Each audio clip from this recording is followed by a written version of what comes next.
கடந்த 5 வருடத்தில் ஆந்திராவில் மகளிர் உரிமை தொகை என்று 50 லட்சம் பெண்களுக்கு வருடம்தோறும் 15,000 வீதம் கொடுத்துள்ளார் ஜெகன்மோகன் ரெட்டி. ஆனாலும் ஜெகன்மோகன் ரெட்டி எப்படி ஆந்திர மக்களால் வீழ்த்தப்பட்டார் என்ற கேள்வி எழுகிறது.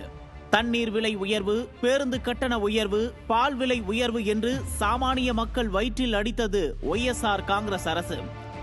வீதிக்கு வீதி கஞ்சா, உயரக போதைப் பொருள் விற்பனை கொடிகட்டி பறந்தது.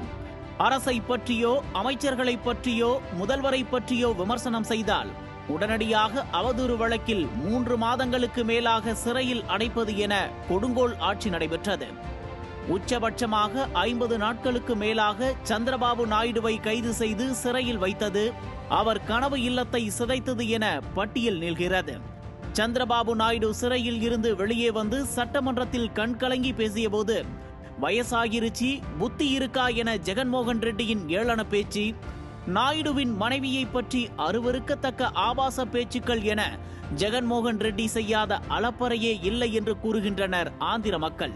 அதில் அவரது கட்சிக்காரர்கள், இணையதளத்தில் எதிர்க்கட்சி உறுப்பினர்கள் அவரது குடும்ப பெண்களை ஆபாசமாக எழுதியதற்கு அளவே இல்லை.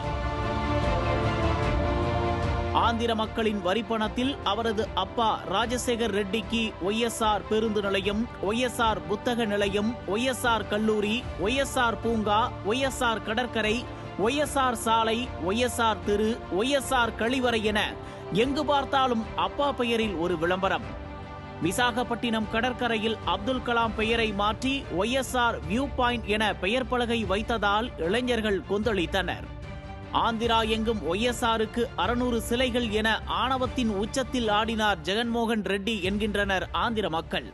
இது தமிழகத்தில் ஆளும் திமுகவின் செயல்பாடுகளை பெரும்பாலும் காப்பி அடிப்பதாகவே ஆந்திர மக்கள் வேதனை தெரிவிக்கின்றனர்.